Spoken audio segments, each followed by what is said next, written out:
when you start an album off, when you start a career off with Diamond Life, you got a song like Smooth Operator that just sort of, lifts you off into the stratosphere. It's like, what do you do for an encore? Sade said, all right, y'all, we're going to give y'all Promise. That's our encore.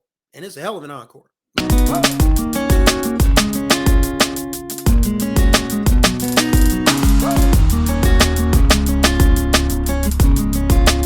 What's going on, everybody? You're right on time for another ride on the Groove Line with your boy, Chris Stevens. Hopefully you all are doing well out there. It's Friday. It's the weekend.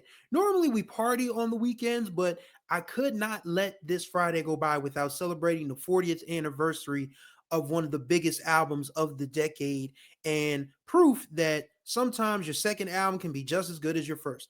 Of course, I'm talking about Sade, the band. Let's not forget that Sade is just the lead singer, but she also has a group of talented musicians behind her. And this is their second effort, 1985's Promise. Promise was released in the UK on November 4th of 1985, but it was released in the United States on November 15th of 1985. So we are going to celebrate the American 40th anniversary of Promise. Now, Promise, it's a very interesting album from the sense of it's not a concept album, but you still get a concept of what Sade, the band, and what Sade, the songwriter, is all about. For one, the title comes from a letter her father wrote her about the promise of hope of beating cancer. And, just deciding to name that album Promise, it felt like this was a way for Sade of dedicating something to her father, her ailing father at the time. Starting off an album with a song like Is It a Crime tells you where we're heading for the entirety of this album. Like, this is going to be an existential meditation piece. Like, yeah, you're going to enjoy the music, but you're going to think about some stuff too. Like, the first word she sings, this may come as a surprise, but I miss you. I can see right through all of your lies. Still, I miss you. Like literally, this is a woman that is, she's begging for this man to come back. Like, she says her love is wider than Victoria Lake, taller than the Empire State. I can't give you more than that. Surely you want me back. Like, she's like, is it a crime? Like, the question itself, is it a crime that I still want you and that I want you to want me too? Yearners used to be big in music in the 80s and 90s. Going back to the 70s and 60s, like, people used to yearn for love, the romantic kind. And when you get a song like that starting off an album, Is It a Crime? It's just like, damn, like, this woman is feeling some things. Like, she's just literally saying, I can't give you more than the love that is wider than Victoria Lake, which is pretty damn wide. And the Empire State Building, it's a pretty tall building. So she's like, I got all this love for you. You be lying, and I still want you to, accept and enjoy my love. And she's just like asking that question in an existential way. Is it a crime? Like, is it a crime that I still want this fool? Sweet as Taboo. That is probably my favorite Sade song because the music video is one of the first ones I remember. That rainy club scene, her, doing her little shuffle or whatever. Like, as a 4-year-old, it kind of, caught your attention. It caught a lot of people's attention in 1985, 86. And I just love that. I just love the bridge. You got the biggest heart. Sometimes I think you're just too good for me. Every day is Christmas, and every night is New Year's Eve. Like, she's literally saying, like, every day with you is a holiday. And it's just like, whew, she means business. But the entirety of the album, you get some really good stuff on there. Like the instrumental, the jazz piece, Punch Drunk is pretty good. You're Not the Man. It's another breakup song. Like, Sade's talking about, you're not the man that, welcomed me into your heart, did all of these things, said you couldn't live without me. Like, you've changed. Like, it's almost like a 1985 version of To Me, a Stranger in My House, pretty much.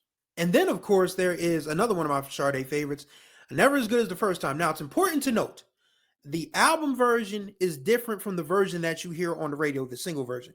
For one, the single version features her background singer, Leroy Osborne, the guy that's going to get Never As Good, no, baby. Like, that's him. That's Leroy Osborne on the single on the radio version.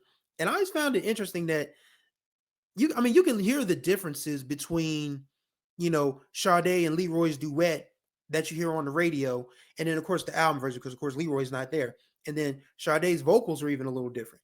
It's like it almost feels like they recorded two versions of the song and decided, one version was good enough for the album and the other version was going to be good enough for the single.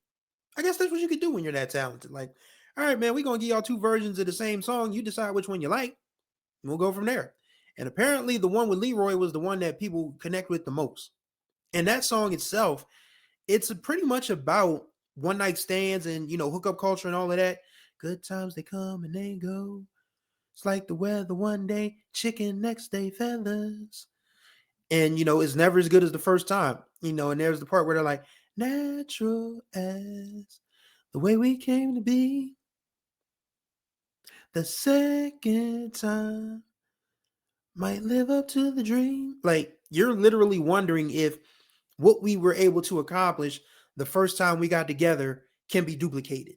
And I think that's a common thread in a lot of relationships, regardless of if you're straight, if you're, gay, bisexual, lesbian, whatever. Like, if you have a physical sexual attraction to whoever, and the first time is just like, boom, it's like, it's like everything is clicking on the same page. It's like, yo, is this something that we can keep going, or is this just something that we just got to say, all right, this was just like a once in a lifetime thing. You go your way, I go mine. Thank you for a lovely time. I don't know, but I can tell you just the instrumentation of Never As Good As the First Time.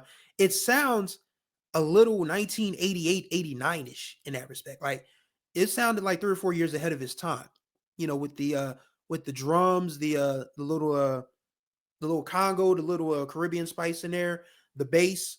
Like, it literally sounds like something that you could hear, maybe somebody in the New Jack Swing camp, branching out. But this was a song that was recorded in 1985. So Sade and her band, I mean, they are top-notch musicians. Stuart Matthewman, excuse me. Everybody else in that camp, just they put together tremendous music. I mean, like I said, the entire album itself. I mean, Tar Baby is like an autobiographical piece of Sade talking about a young woman who is going to her mother with an unexpected pregnancy, and the to be grandmother is crestfallen. Like, I don't know, why would you get pregnant? But then she falls in love with the grandbaby. So I think that's probably Sade because she was mixed race. Her mother was English white woman. Her father was a black Nigerian. It was almost like she was telling the story of how her white grandmother was like, "Well, you're here now. I got to give you some love." And then it's like, "Wow, I really love this child like my own." So she would end up being raised by her grandparents for the most part, while her parents, shuffled in between relationships in and out of, London and Nigeria and all of that. Let's not forget about the last track, Maureen. Oh my God. Maureen is probably one of the most emotional songs I've ever heard in my life. And it's so interesting because when Sade was interviewed about this in December of 85, she said, I didn't want to seem like, real self-indulgent, but I wanted to honor my friend. There was a friend of hers from her art school days named Maureen who died of cancer very young. So Sade just wrote a song about her and the good times that they had together. And I think that's probably what a lot of songs in that vein should be. I mean, yeah, losing somebody is tough. Losing somebody is hard. Like, my grandmother's been going almost 20 years and I still struggle with it. A friend of mine from college died at 32. And that's still sort of like, is a thorn in my side because there were so many good people that died young like him. And there are still some real crappy people walking this planet who get to be old age, the president of the United States being one of them. But yeah, I mean, a lot of, songs in memoriam, they just make you feel worse. But Maureen makes you feel like, wow, Sade was better for knowing Maureen. And we didn't know Maureen. Of course we couldn't. But the way Sade describes her, like a sports car in a go-kart town, it's like this woman must have been dynamite. And she must have given Sade the courage to be the fearless, incredible musician that she is today. So that is probably one of the more underrated Sade songs with Maureen is. And the entire album, Promise, I mean, it's 9 times platinum. It's closing in on Diamond because the first album was titled Diamond Life. It's so interesting when you start an album off, when you start a career off with Diamond Life, you got a song like Smooth Operator that just sort of, lifts you off into the stratosphere. It's like, what do you do for an encore?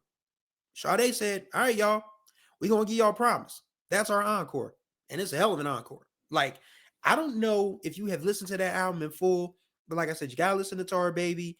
You got to listen to Maureen. Aside from, the singles, like I said, Punch Drunk is a really fun instrumental jazz piece. Like, jazz fusion piece. And people weren't doing jazz fusion like that on pop records by the middle of the 80s.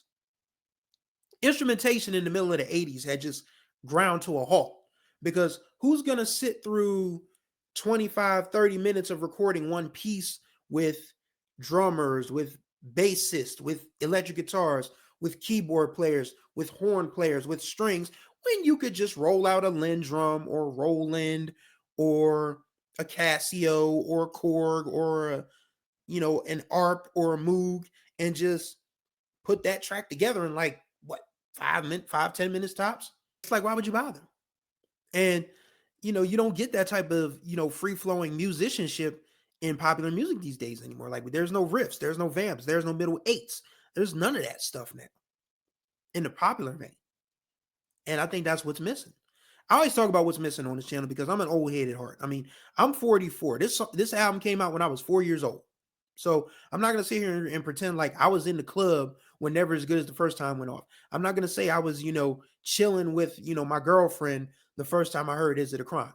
That was not my reality. I was a pup. I was a literal pup.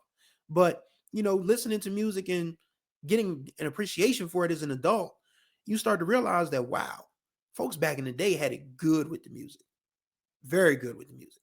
And it's disappointing that these generations today can't share in that same appeal, because I don't think a lot of the stuff that they listen to now is going to have a shelf life of 20, 30, 40, 50 years like our elders do. I'm just not sure of that. Maybe my music does, because my teenage years, I mean, I'm coming up on 30 years since I started high school, and a lot of stuff I listened to 30 years ago still sounds good in 2025. I don't know if these kids that have stuff that's coming out in 2025 is going to sound good in 2055.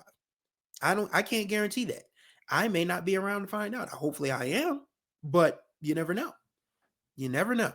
But yeah, Promise, it's a great album. It finished top 10 in 1986 in jazz, in R&B, in the Hot 100.